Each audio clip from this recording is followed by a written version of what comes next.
Nací en California, ahora vivo en Nueva York. Entre el huracán Sandy de aquí, los fuegos incontrolados y las sequías sin precedentes de allí, es imposible pasar por alto el calentamiento global. Me preocupa mucho.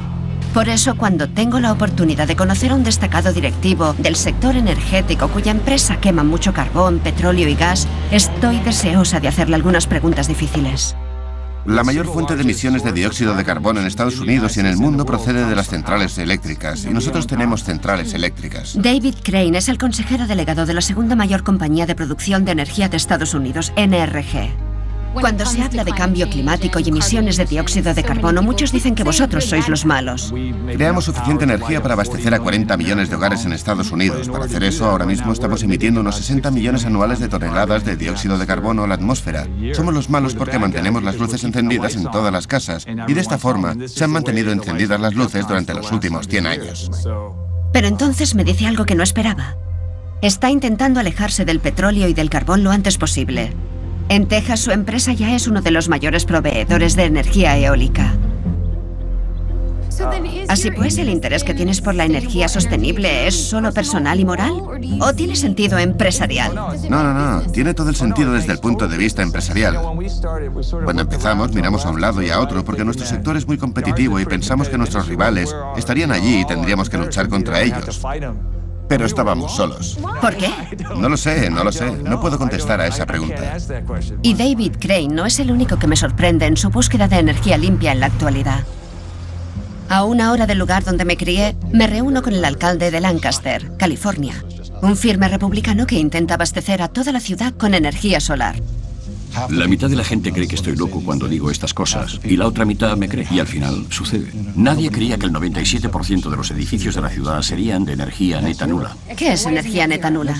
Energía neta nula es que no creamos ninguna huella de carbono. Eso es algo factible ahora. Y no son solo las empresas y las ciudades las que están recurriendo a las energías renovables. Países enteros también lo están haciendo. La gente lleva hablando de las energías solar y eólica desde la década de los 70, cuando Jimmy Carter hablaba de todo esto. Ya lleva un tiempo dando vueltas, pero lo que cambia ahora es que Alemania, Japón, Dinamarca, economías grandes y complejas, se lanzan a toda velocidad hacia la energía renovable porque somos rentables, creamos una cantidad enorme de empleos, somos locales, no tienes que preocuparte por importar petróleo extranjero ni cosas similares. Entonces, ¿qué impide que nuestro país haga lo mismo? La energía renovable parece más viable que nunca. Pero también he sabido que hay unas fuerzas poderosas que se interponen en su camino. Our planet is changing in ways that will have profound impacts on all of humankind. I'm here to say we need to act. En un caluroso día del verano pasado, el presidente presentó un nuevo plan más combativo para frenar el cambio climático. These are facts. Obama reivindicó un paso adelante para cambiar la energía sucia del pasado por la energía limpia del futuro. Pero la fuente de energía que más mencionó no fue la eólica ni la solar, ni siquiera la nuclear. Fue el gas natural. It can also help reduce our carbon emissions. En la actualidad, mucha gente dice que el gas natural es la solución a nuestras preocupaciones sobre el clima y la energía. Pero he descubierto que unos cuantos científicos no comparten esa afirmación. Entre ellos, un científico que trabajó para la industria del gas. La industria quiere que el pueblo estadounidense lo crea. Quiere que el presidente de Estados Unidos lo crea. Quiere que todos los reguladores y los legisladores del Estado crean lo que están diciendo, que es el gas de lutita es nuestro salvador. Va a mantener los precios bajos, va a acabar con el carbón. Bien, todo eso depende de que el gas de lutita sea limpio. Y nosotros lo ponemos en duda.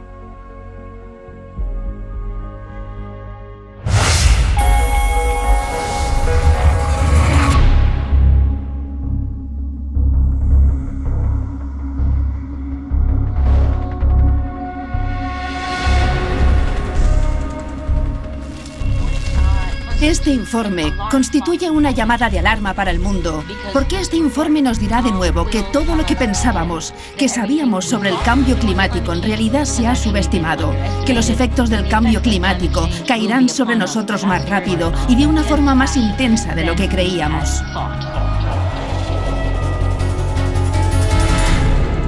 Todos sabemos que la actividad humana está cambiando la atmósfera de forma inesperada y sin precedentes. Se ha detectado el efecto invernadero y ya está cambiando nuestro clima. La atmósfera y los océanos se han calentado. La cantidad de nieve y de hielo ha disminuido, el nivel del mar se ha elevado y las concentraciones de gases de efecto invernadero. Ya no hay temporada de incendios. Ahora tenemos incendios durante todo el año. Cambio climático, fenómenos meteorológicos extremos, llámenlo como quieran. Es nuestra vulnerabilidad ante eso. 12 años de sequía han dejado un paisaje totalmente árido. ¿Hay patriotas entre el público? Un nuevo informe científico ha determinado que la última década tuvo las temperaturas más altas registradas. Nuestro mundo está cambiando más rápido y de una forma más espectacular que nunca. Vientos de cambio.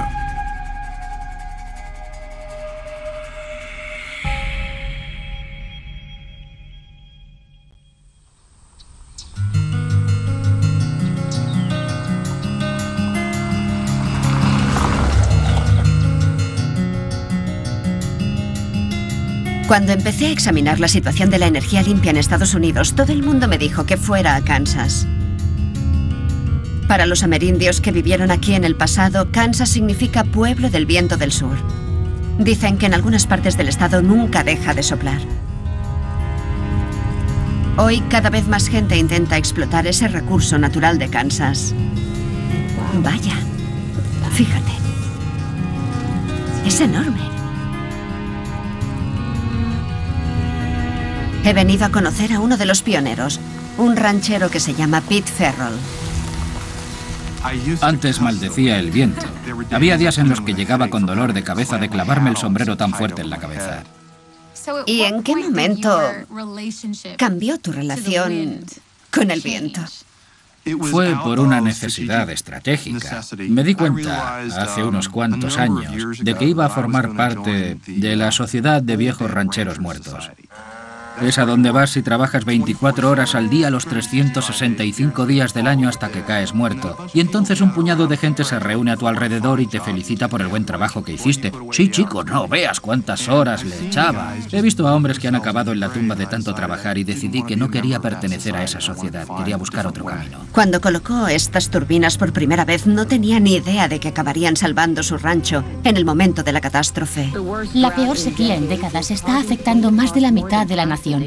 El Departamento de Agricultura de Estados Unidos ha informado de que se ha declarado zona catastrófica casi la mitad de los condados de la nación debido a la sequía de este año. Habíamos sufrido sequías antes. Siempre habían durado meses. Y esta fue la primera vez de mi vida que tuve que sufrir una sequía de 3 años. Y una sequía es como un grano de arena. No te lo puedes sacar del ojo nunca. Siempre está ahí. Siempre te lo recuerda. Todos los días. Cuando te asomas y ves que se muere el paisaje. No sé lo que mis compañeros rancheros... Bueno, sí que sé lo que están haciendo. Sé que se están yendo. Están perdiendo su tierra y su modo de vida. Y desde luego mi as en la manga es que tengo un parque eólico. Y eso me permite obtener unos ingresos adicionales a pesar de la sequía. El viento es mi mejor cultivo comercial porque el viento sopla aunque haya sequía. Pete dice que al principio la gente era escéptica con sus turbinas eólicas, pero unos años después de que las instalara, todo el estado apoyó la energía eólica de forma decidida.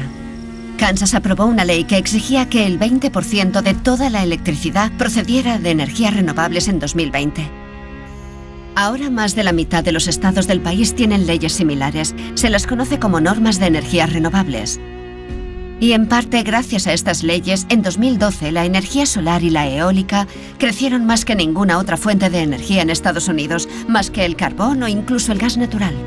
Kansas ahora tiene suficientes turbinas para abastecer a casi 1 millón de hogares. Y no solo los de izquierdas están contentos con esto. El gobernador republicano de Kansas, uno de los más conservadores del país, es un firme defensor de estas leyes. Si lo hacemos bien, veremos crecer un corredor de energías renovables por todo el estado de Kansas que proporcionará trabajos para la Kansas rural y energía limpia para el mundo.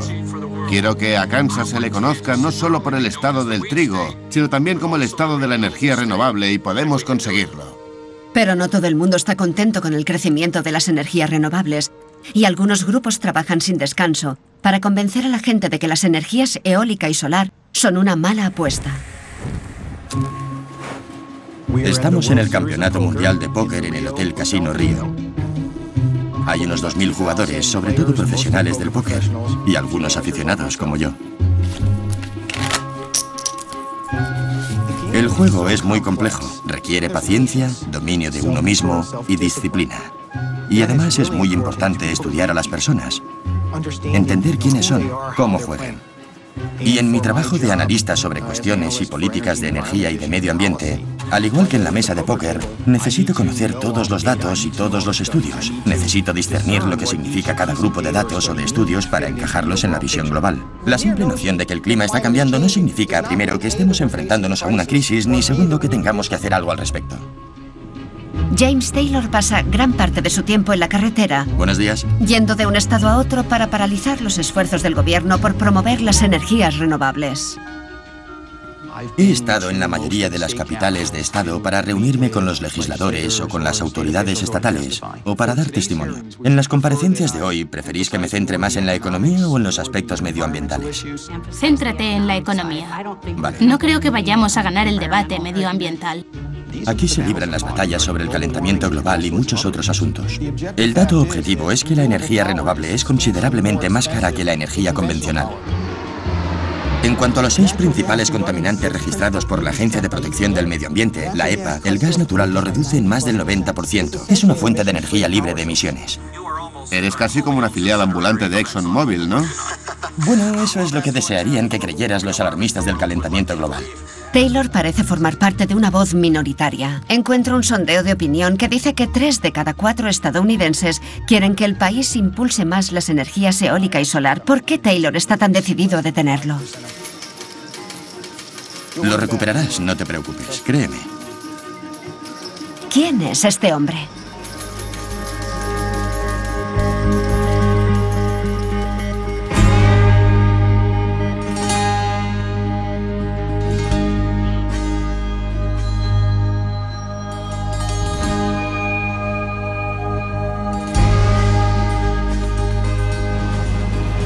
Soy columnista del New York Times y escribo mucho sobre el cambio climático.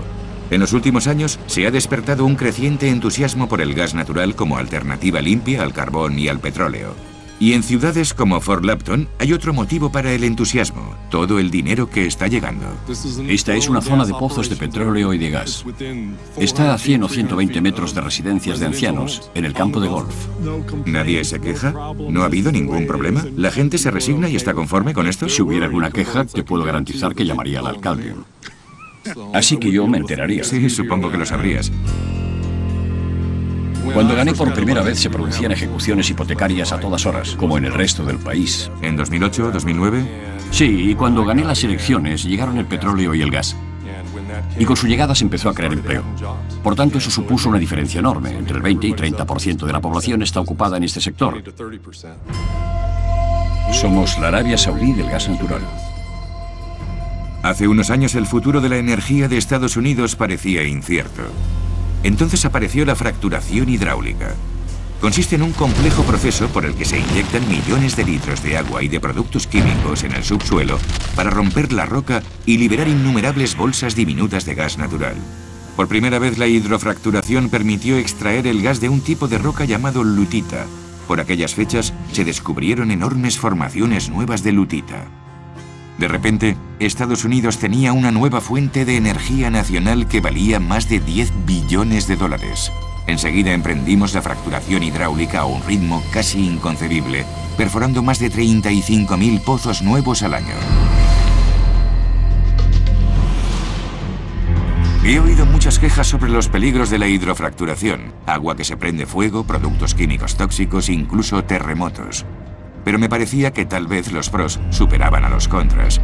Había descubierto que el gas natural producía solo la mitad de dióxido de carbono que el carbón, y cuando se trata del cambio climático eso es una gran diferencia. Pero no muy lejos de los campos de gas natural de Fort Lapton, una científica estaba haciendo un descubrimiento sorprendente que iba a rebatir la creencia general sobre el gas natural.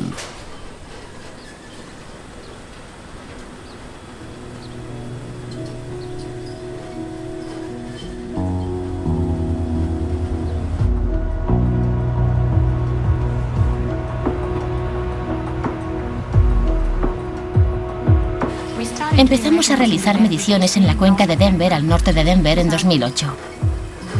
Habíamos equipado una torre con instrumental para medir el metano, el dióxido de carbono y otros gases.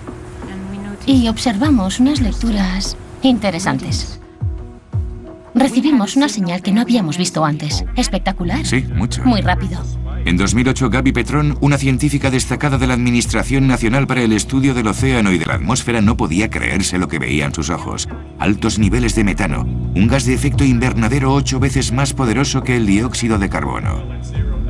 Nunca había visto este tipo de mediciones. Así que nos dijimos, vale, vamos a intentar comprender mejor lo que está diciendo esta torre. Y empezamos a recorrer los alrededores. Petrón necesitaba saber de dónde procedía el metano, así que convirtió esta vieja furgoneta en un detector móvil de metano de alta tecnología, cruzando de un lado a otro vastas extensiones del noreste de Colorado y tomando miles de mediciones. ¿Despejado? Pues la tomamos. Pensó que el metano podía proceder de vertederos o de los 2.600.000 vacas de la zona, pero el origen fue algo que no esperaba. Metano. El metano está ahí. Pero mira estos niveles. Se ve de dónde procede el metano. Del gas natural. Sin duda. Había descubierto algo alarmante, pero ¿se estaba filtrando suficiente metano para que fuera un problema grave? Para averiguarlo, necesitaba más datos.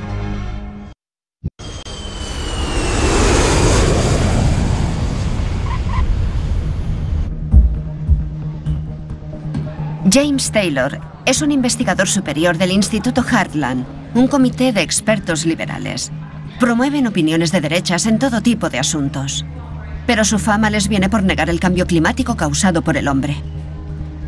Ahora mismo el objetivo de Taylor es intentar derogar las leyes sobre las energías renovables en todo el país. Pero ¿cómo influye alguien como él en la legislación de docenas de estados? He averiguado que Taylor está trabajando con un poderoso grupo llamado Consejo Estadounidense de Intercambio Legislativo, o ALEC. El nombre parece anodino, pero entre los miembros de ALEC se encuentran algunas de las mayores empresas de combustibles fósiles del mundo, así como miles de legisladores estatales, sobre todo republicanos. Juntos, a puerta cerrada, redactan proyectos de ley que los legisladores se llevan a sus estados e intentan aprobar.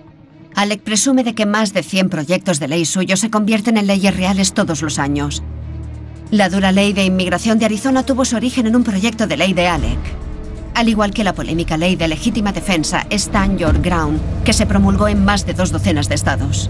Vamos a la capital del estado, por favor. Y también el Acta de Libertad Eléctrica, escrita en colaboración con James Taylor, y que busca derogar las normas de energías renovables en todo el país. Hoy está en Kansas. Muchos estados están a un paso de rebajar sus resoluciones sobre energías renovables.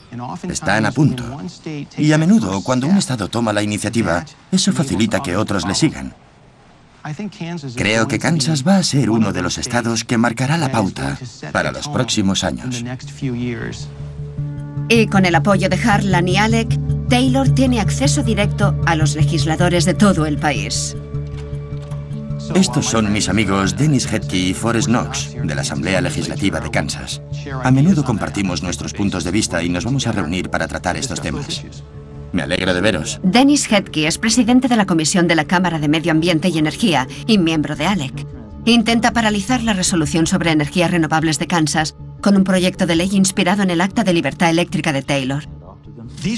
Estas resoluciones de energías renovables, tanto en Kansas como en todas partes, os exigen que desmanteléis centrales eléctricas que están funcionando. Significa que tenéis que eliminar centrales en perfecto estado y funcionamiento para construir más centrales eólicas y solares y cubrir el 20%. Heartland me presenta ideas y conceptos a los que no habría tenido acceso de otro modo.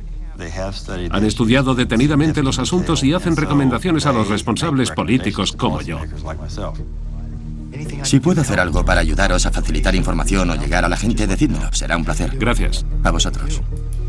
Si la presión de las fuerzas consigue rebajar las normas de energías renovables, ¿qué significará eso para los parques eólicos? Sí, la reducción tendría una gran repercusión sobre los granjeros y los rancheros que ya no tendrían la oportunidad que tuve yo de tener un parque eólico de mi propiedad. Hay sequía y no tienen ninguna otra opción. Por tanto, están acabados.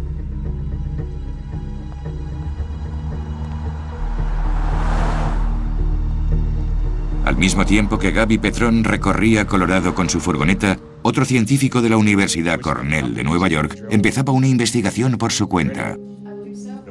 Queremos asegurarnos de que contabilizamos todo el metano que se puede estar emitiendo en toda esta extensión, en esa zona.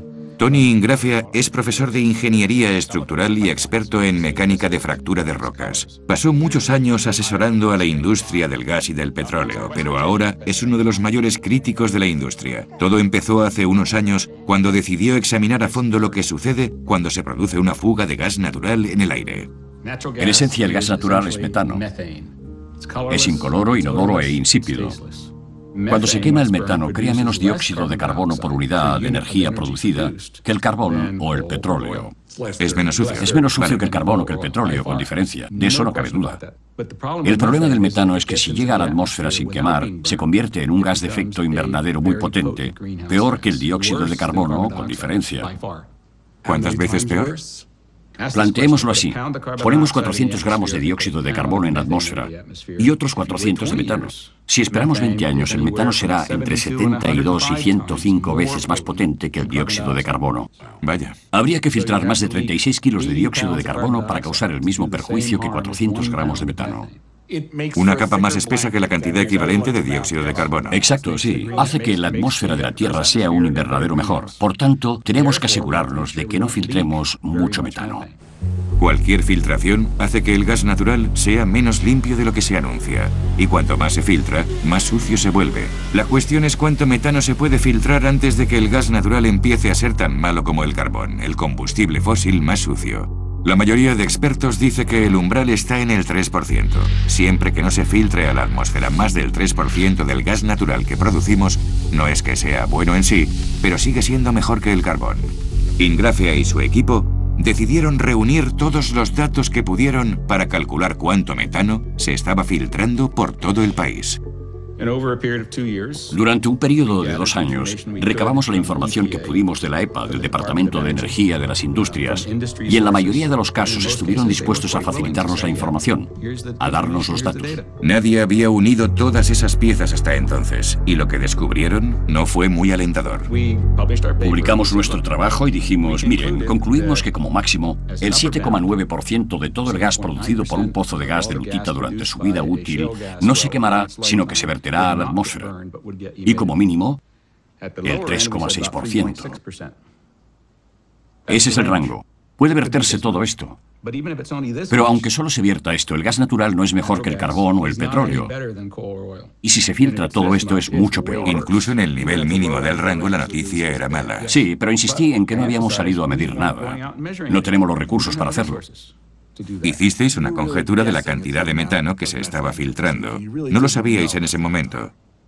Cierto, no lo sabíamos, pero me opongo a la palabra conjetura. Usamos los mejores métodos de cálculo científico disponibles para calcularlo, pero no lo sabíamos. No lo sabemos ahora, nadie lo sabe. A pesar de todo, la industria del gas natural sostiene que la tasa de filtración es solo del 1% y no se ha tomado bien los resultados de Ingrafia. Mientras investigo el futuro de las energías eólica y solar en Estados Unidos, me doy cuenta de que muchas de las grandes decisiones no se toman en la capital, Washington. Se toman en cámaras de representantes estatales como esta. Aquí es donde James Taylor ha concentrado sus energías para intentar convencer a los legisladores locales de que la energía renovable es demasiado cara. Hoy me reúno con Kimberly Swati, es asesora de la industria eólica aquí en Kansas y ha estado en la primera línea de esta batalla local. Una de las cosas más importantes que oigo es que si mi estado decide pasarse a la energía eólica o a la energía solar, al final acabaré pagándolo yo. Mi factura de la luz se disparará. ¿Eso es verdad? En los últimos años, hemos visto que a medida que las empresas de servicios han comprado más energía renovable y la han integrado en su sistema, la repercusión sobre los precios ha sido insignificante. Según dicen ellos mismos, de 0 a 1,7%. Por tanto, aquí no, las tarifas no subirán en Kansas. No es de sorprender que Swati diga cosas buenas sobre la energía eólica, pero un informe del estado de Kansas respalda su afirmación. Y aunque es cierto que en algunos estados la energía renovable no es tan barata como los combustibles fósiles, los precios están cayendo. Entre 2008 y 2012 se redujeron más del 50%. Y aquí en Kansas la eólica también ha supuesto decenas de millones de dólares para los dueños de las tierras, ha aportado miles de millones en inversiones y ha ayudado a crear más de 12.000 empleos. Las fuerzas que están interesadas en abandonar las energías renovables, sobre todo, son fuerzas externas. ¿Y quiénes son? Hemos visto organizaciones como el Instituto Harlan, que se ha presentado en Kansas y ha facilitado información engañosa sobre el coste de la energía eólica y de las energías renovables. ¿Y qué dicen sobre el coste de las energías renovables? Dicen que la energía renovable cuesta mucho más de lo que cuesta en realidad en Kansas.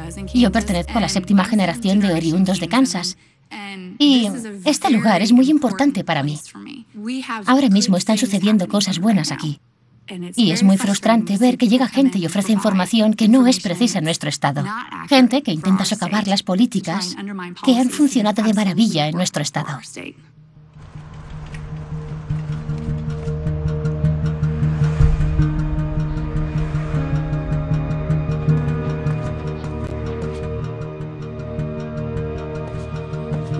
Nos gustaría presentar hechos sobre diferentes temas, energía y medio ambiente, presupuestos e impuestos a personas influyentes. Si hay legisladores de este estado de Colorado o habéis sido legisladores del estado, ¿podéis levantar la mano? Hay unos cuantos. Es un privilegio tener aquí con nosotros al auténtico James Taylor. Ir a un evento de Harlan es como entrar en un universo paralelo. Hay cientos y cientos de estudios evaluados por expertos que demuestran que los seres humanos no están causando el calentamiento global y que no están aumentando los fenómenos climatológicos extremos. En realidad, el consenso científico sobre el cambio climático es en efecto unánime. Es muy probable que los seres humanos sean los principales causantes del ascenso que están experimentando las temperaturas desde hace décadas. La Comisión Intergubernamental sobre el Cambio Climático, o IPCC, reúne a miles de científicos de más de 50 países. Su informe más reciente puede ser la evaluación científica más completa de la historia, y sus conclusiones son terribles. Pero para rebatir las conclusiones del IPCC, Harlan y otros crearon su propio grupo, el NIPCC. En la Comisión No Gubernamental sobre el Cambio Climático hemos preparado una actualización del informe, El Cambio Climático Reconsiderado, donde explicamos lo que está ocurriendo. En 2012, Harlan presentó incluso una campaña en vallas publicitarias de una concurrida autopista de Chicago que equiparaba a la gente que creía en el calentamiento global con los terroristas. Empiezo a preguntarme quién está detrás del Instituto Harlan. Así que me dirijo a California para conocer a 2 personas que llevan años estudiando a Harlan.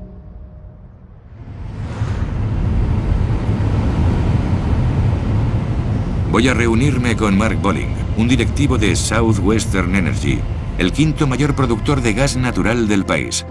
Quiero preguntarle por el estudio del Dr. Ingrafea, que calcula que se fuga más del 3% de todo el gas natural producido en Estados Unidos.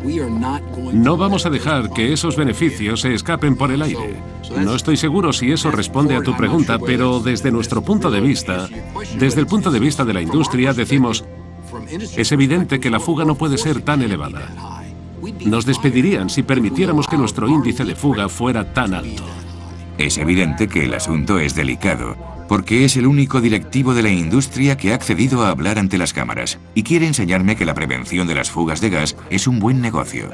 Ahí capturamos todo el gas en cuanto retorna de un flujo de fracturación hidráulica y se sitúa directamente en la tubería de ventas. Hace varios años, Southwestern emprendió lo que denominó acabados ecológicos para capturar los gases, entre ellos el metano, que de lo contrario se filtrarían en el aire. En el pasado lo hacíamos así. Así, ya. Ventilábamos más de 450.000 metros cúbicos de gas de media de cada pozo, y ahora lo atrapamos. Es decir, problema resuelto, al menos para sus pozos. Bolling dice que la investigación de Ingrafea solo se ha centrado en los pozos más sucios. Cuando examiné algunas de las hipótesis que alcanzaban con sus cifras, pensé, vaya, madre mía. El estudio perdió credibilidad para mí en ese sentido. Y el tipo de informes que se incluyeron en el estudio no fueron los apropiados para justificar que hicieran declaraciones como el gas natural es más sucio que el carbón. No me pareció correcto. Después de hablar con Bolling, intento averiguar cuántas empresas más están haciendo acabados ecológicos. Parece que nadie lo sabe, ni siquiera el gobierno. Sin embargo, por lo que respecta a las fugas de metano, el gobierno más o menos está de acuerdo con los cálculos de la industria. La Agencia de Protección del Medio Ambiente afirma que el índice de fuga es del 1,5%, muy por debajo del umbral del 3%. Quería averiguar cómo obtenían ese número, pero por algún motivo, la EPA rechazó hablar conmigo delante de la cámara. Pero encontré a un antiguo funcionario de la EPA que estaba dispuesto a hablar. Y me explicó cómo obtiene la agencia sus cálculos, que oficialmente se denominan inventario de emisiones. Trabajé 38 años con la EPA y formulé las técnicas para el desarrollo del inventario de emisiones. Fui responsable de ellas desde el principio, por necesidad. Son conjeturas. Eso es porque la EPA no realiza mediciones exhaustivas. Por absurdo que parezca, cuando la EPA dice se están reduciendo las emisiones de metano en Estados Unidos, en gran medida está aceptando la palabra de la industria del gas. Todo este inventario de emisiones, por cierto, se deriva de los datos que ofrece la industria. Por tanto, cuando la EPA publica los cálculos de fugas de metano, esos datos provienen de la industria. De la industria, sí. ¿Se verifica todo de forma independiente? No. Y cada vez que sucedía un gran crecimiento en alguna industria concreta, se producían emisiones imprevistas. Y es evidente que hoy nos encontramos en la misma situación con las perforaciones de gas que se están realizando. La extensión de las mismas es increíble. Pero hace poco la EPA rebajó el cálculo del índice de fugas de metano. Bueno, ¿y de dónde procedían los datos?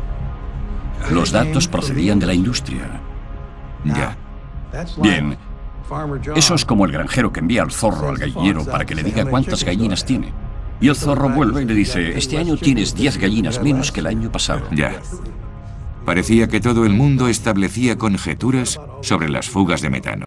Pero en Colorado la investigación de Gaby Petrón estaba dando resultados concretos por fin. He venido a California para reunirme con Lisa Graves, la directora ejecutiva del Centro de Medios y Democracia, y Brendan DeMel, que dirige un sitio web de investigación llamado Dismog Blog. Se han centrado en averiguar lo máximo posible sobre el Instituto Harlan y otros grupos que niegan el cambio climático. Harlan tiene una historia legendaria de ataques al cambio climático. Han moldeado su posición para adaptarse a los tiempos. Al principio empezaron negándolo todo de forma rotunda. Decían, esto no está pasando, es un bulo. Y cuando la ciencia fue clara, dijeron, bueno, sí, está pasando, no es nada grave. Y luego, puede ser bueno para nosotros, puede ser beneficioso.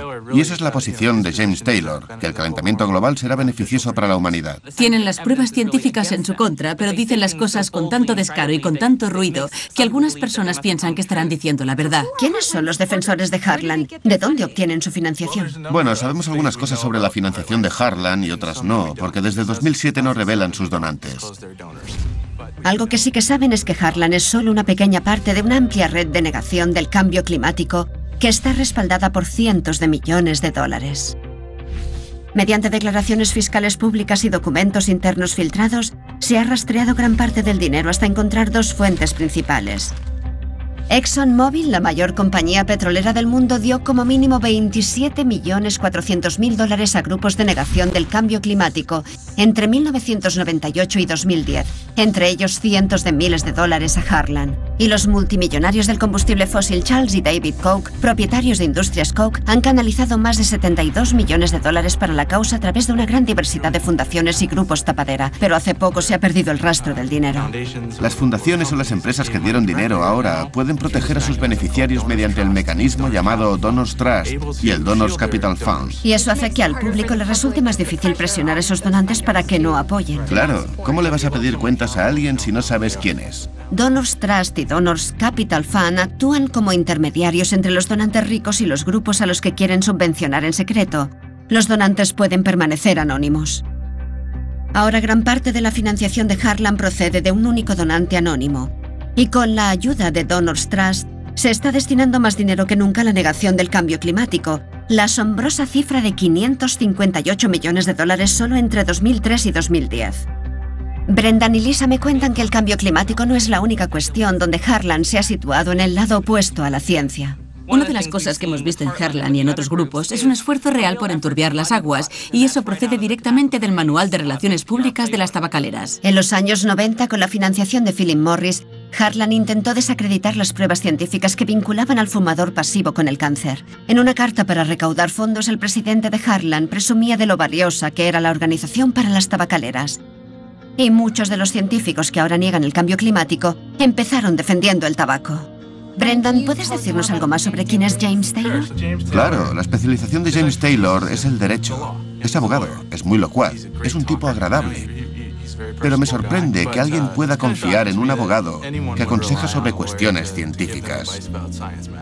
Desde que empecé a seguir esta batalla de las energías renovables, he querido conocer a James Taylor en persona. Me llega la oportunidad cuando accede a reunirse conmigo en Nueva York.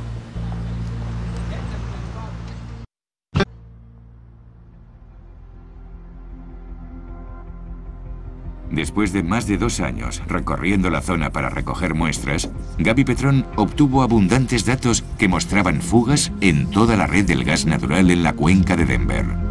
¿Qué hicisteis con esa información? ¿A dónde fue?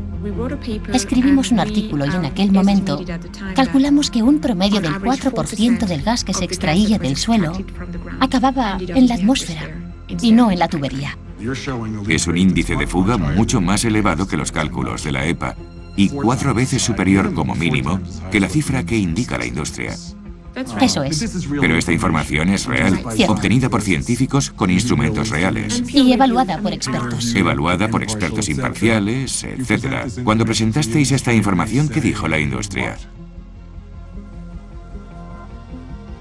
Tenían muchas preguntas. No creo que todo el mundo estuviera contento con lo que encontramos. Aquí había un estudio independiente realizado por destacados científicos del gobierno que sugería que al menos en la cuenca de Denver, el gas natural estaba lejos de ser limpio. Como era de esperar, la industria defendió que los resultados de Petrón eran marginales, una única imagen de una vasta red de gas natural.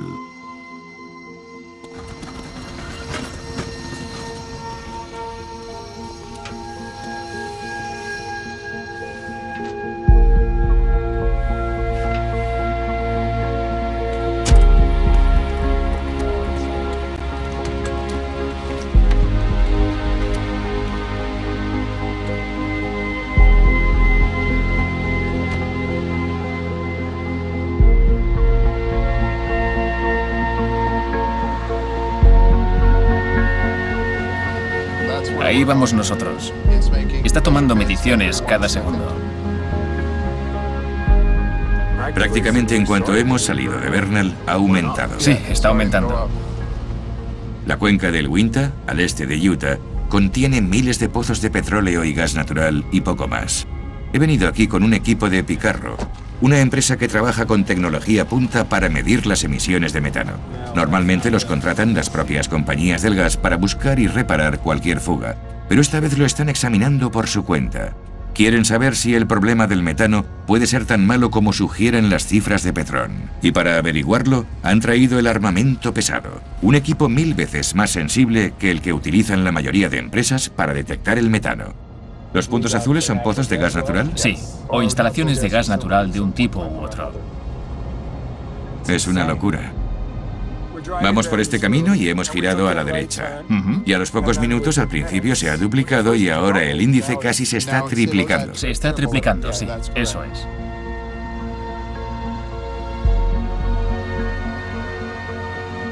Se tardan 2 semanas en cubrir toda la zona. Encuentran fugas en todas partes. Hay tanto gas en el aire que las lecturas de metano están por las nubes en toda la cuenca de 1800 kilómetros cuadrados. Me sorprendió lo que me enseñó Gaby Petrón en Colorado, pero parece que Utah es peor incluso.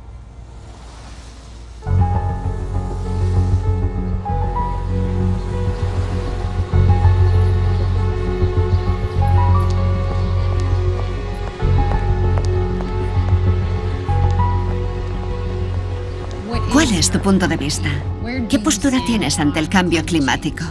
Bien, sabemos que el dióxido de carbono es un gas de efecto invernadero. Si se añade más a la atmósfera, se producirá un calentamiento global. Y es propio de la naturaleza humana ver y temer el cambio. Pero las mejores pruebas y datos científicos que tenemos muestran que el calentamiento moderado que se está produciendo es beneficioso para el bienestar humano, como lo ha sido siempre en la historia de la humanidad. ¿Puedes decirme quién os respalda a ti y al Instituto Harlan? ¿Quiénes son vuestros patrocinadores? En primer lugar, al trabajar en cuestiones políticas, tomé la decisión de no saberlo. No quiero que eso influya en lo que escribo y en lo que pienso. Y aunque quisiera saberlo, el Instituto Harlan me lo impide. ¿No sabes quiénes os financian? Tengo una idea general, porque con frecuencia algunos activistas del calentamiento global o gente a la que no le gusta el Instituto Harlan afirma que hemos recibido dinero de un grupo u otro. Lo que sé es que la amplia mayoría de nuestra financiación procede de particulares y de fundaciones. ¿Por qué es mala la energía renovable? Necesitamos que nos ayude a poner en marcha una nueva economía o una nueva solución para combatir un problema moderno como el cambio climático. Si el calentamiento global fuera un problema muy grave, sin duda sería aconsejable estudiar eso. Pero la ciencia indica que no es un problema muy grave. Pero James, estoy desconcertada porque el 97% de los científicos del clima dicen que es real y que es un problema y que está causado por el hombre. Y tú, con el debido respeto, eres abogado, ¿no? Soy abogado de profesión, pero no ejerzo. Eres abogado de profesión, pero no eres científico de profesión. Soy científico de profesión también. ¿Eres científico? He terminado con éxito los cursos de ciencias de la atmósfera de la Ivy League, por tanto tengo formación científica. Bien. Pero vamos a tu pregunta. Mi pregunta es que estoy desconcertada porque hay una montaña de pruebas que sugieren que es un problema, que está causado por el hombre y que la gente sufrirá. Por tanto, ¿por qué centrarse en las pruebas menores frente a las pruebas cada vez más concluyentes? Creo que tu premisa es errónea. De hecho, más de 31.000 científicos firmaron una carta, un resumen científico, explicando por qué el calentamiento global no es una crisis causada por el hombre. ¿Esa carta de la que estás hablando es la petición de Oregón? Desde luego. Había oído hablar de ella Brendan y Alisa en Los Ángeles. La petición de Oregón es uno de los empeños originales del grupo de la negación para sugerir que tenían miles de científicos a su lado, que decían que el calentamiento global no es un problema. Pero cuando se examinan las listas, había nombres falsos. En esa lista aparecen desde personajes de la Guerra de las Galaxias hasta una componente de las Spice Girls. También había algunos científicos. Hay meteorólogos, geólogos, biólogos, sin duda gente con experiencia en su campo. Pero esto se aleja de su especialización. La mayoría no son científicos del clima. En esa petición aparecía una componente de las Spice Girls. ¿Quién te ha dicho eso? ¿Te han dado mal la información, América? Aparecían nombres como... Si miras la petición, si te pones en contacto con los científicos que la firmaron, te presentarán la documentación. La tienen en su página web. Más de 31.000 científicos la han firmado y todo está documentado. Está documentado. Vale. Después de reunirme con James, investigué más. Su formación en ciencias consiste en unos cursos de diplomatura que hizo hace 25 años. En cuanto a la petición de Oregón, resulta que cualquiera con un diploma en ciencias puede añadir su nombre. La página web hace alarde del número de firmas, pero menos del 1% afirma tener experiencia en climatología. Todo el asunto me resulta ridículo. Pero con todo el dinero que reciben, la campaña de negación parece difícil de rebatir. Y me pregunto cómo afectará esto a Kansas, donde está a punto de realizarse la votación sobre las energías renovables.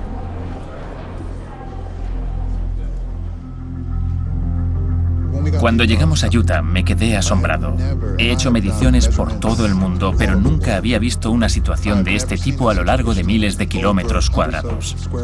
El número de fugas en el Uinta es alarmante. Unas semanas después de nuestro viaje a Utah, Eric Crosson, de Picarro, analizó los datos que recogimos. Lo que descubrió es difícil de comprender. Hicimos un cálculo por encima y llegamos a la conclusión de que el índice de fugas que se producen en la cuenca del Uinta es del 11%. Es decir, Utah es peor incluso que Colorado. Y siguiendo los hallazgos de Picarro, otro grupo de científicos de la NOAA examina las emisiones de metano que proceden de una serie de pozos de petróleo y de gas situados en la cuenca de Los Ángeles. ¿La cifra? El 17%. Oímos que la industria dice, no hay tantas fugas, tal vez estemos perdiendo el 1%. No es tanto, no es un problema grave. ¿Qué dice usted ante esto? Se equivocan. Se equivocan de principio a fin sobre la realidad de estas emisiones. La EPA también se equivoca por completo. Pero es como muchas otras imprecisiones de la vida. Si las repites con frecuencia, si las repites en voz bien alta y las defiendes con vehemencia, entonces se llegan a aceptar como si fueran ciertas. Algunas de esas cifras me preocupan, no cabe duda. ¿Cómo se puede decir que el índice de emisión de metano era del 1,5%? Es muy difícil llegar a eso con esos datos. Después de lo que he visto al trabajar durante meses en esta historia, un 1% de índice de fugas en toda la industria y en todo el país, desde luego, me parece algo irrisorio. No cabe duda, hay mucho trabajo por hacer. Pero podemos perder el tiempo diciendo si es el 4%, el 8%, el 1%, o podemos decir, me da igual qué índice piensen los demás que es. Vamos a arreglar el problema entre todos. Está bien oír que alguien de la industria al menos reconoce que hay un problema. El presidente Obama lo ha reconocido también y ha prometido estudiarlo. Y en Colorado, el Fondo de Defensa del Medio Ambiente ha triunfado con una campaña para endurecer las regulaciones sobre las fugas de metano. Pero puede que no sea tan fácil arreglar el problema. Empecé a pensar en todos los lugares del país donde se puede fugar el gas. No solo los cientos de miles de pozos, sino una red de gasoductos de casi 2,5 millones de kilómetros de longitud, con decenas de miles de estaciones compresoras, incontables válvulas y tuberías corroídas que recorren por debajo pueblos y ciudades de todo el país, incluso bajo la ciudad donde se decidirá el futuro del gas natural.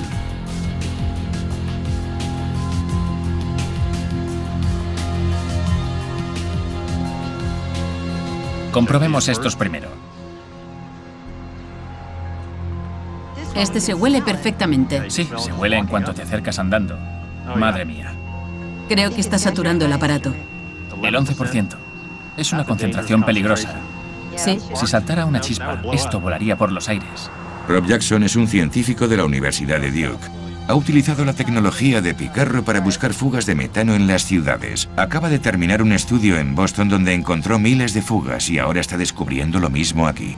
Esto es un mapa parcial de la ciudad. Lo rojo son los kilómetros de carretera de la ciudad. Lo amarillo son las fugas. Literalmente hay miles de pequeñas fugas repartidas por toda la ciudad. Es la muerte por 1000 heridas. Esto es un 45% de gas. Es casi metano puro que sale del suelo. Hay tanto metano que no se podría prender porque no hay suficiente oxígeno. No es que sea un gran consuelo. Hay mucho más que seguimos sin saber, pero por todo lo que he visto, parece que ahora mismo el gas natural podría estar empeorando el problema del clima en vez de mejorarlo. Creo que debemos preguntarnos si vale la pena asumir ese riesgo, porque el auge del gas natural en este país acaba de empezar. El proyecto de ley que puede anular la Ley de Energías Limpias de Kansas va a votarse hoy. Y Pete Ferrell va hacia allí como oyente. En abril de 2009, esta Asamblea Legislativa aprobó resoluciones para proteger, entre comillas, a los ciudadanos de Estados Unidos de los peligros de un gas incoloro, inodoro e insípido. Y yo añado inofensivo, conocido como CO2. Si el voto es sí, se derogará la Ley sobre Energías Renovables de Kansas. Yo apoyo esta enmienda. Yo no puedo apoyar este proyecto de ley. ¿Qué estamos haciendo aquí? ¿Qué estamos haciendo? No estoy de acuerdo. Esta legislación defiende una política razonable para los ciudadanos de Kansas. De acuerdo, vamos a votar la enmienda. Todos los que estén a favor, que digan sí. Sí. Sí. Todos los que estén en contra, que digan no. No. El presidente tiene dudas. Vamos a votar a mano alzada para aclarar el resultado. Todos los que estén a favor, que levanten la mano derecha, por favor. Hay 9. De acuerdo. ¿Los que estén en contra?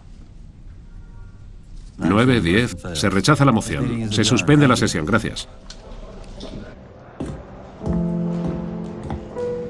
Hemos sobrevivido por un voto. Un voto ha evitado que destruyamos las normas de energías renovables de Kansas. No ha sido un resultado arrollador, ni mucho menos. ¿Y de verdad creen que eso es lo mejor para los intereses de los habitantes de Kansas? No creo que piensen que es lo mejor para la gente de Kansas. Creo que piensan que es lo mejor para los intereses de las grandes corporaciones. América, este es mi lugar preferido. Además de ser el lugar donde están las cenizas de mis padres, de mi hermana y de mis seres queridos, es la mejor vista del mundo, en mi opinión. Sí, es preciosa. Aquí arriba lo tienes todo. Tienes la pradera de pastos altos más espléndida del mundo y tenemos unos molinos de viento ultramodernos como telón de fondo. Pero te he oído decir que te parecen hermosos por lo que simbolizan. Sí, por lo que representan. La capacidad de generar electricidad sin emitir carbono en el aire. Y eso siempre ha sido algo fundamental para mí. Se nos están acabando el petróleo y el carbón. ¿Queremos un aterrizaje forzoso o un aterrizaje suave? Creo que pasarnos a las energías renovables nos ofrece un aterrizaje suave. Al final, a pesar de los esfuerzos de Harlan, Alec y otros, ni un solo estado votó para derogar su legislación sobre energías limpias en 2013. En cambio, 4 estados aumentaron sus objetivos para las renovables. Pero Taylor tiene intención de seguir con la lucha. Soy muy optimista. Estoy muy satisfecho con la forma en que se han desarrollado los acontecimientos en los estados. Sin duda, me habría gustado que hubiéramos conseguido derogar algunas leyes de energías renovables a estas alturas. Y cuando digo a estas alturas, solo han pasado un par de años desde que hemos dado un nuevo impulso. Pero creo que tengo una buena mano con las cartas que defiendo en el debate del clima. Y me siento tan cómodo en ese debate como en la mesa de póker.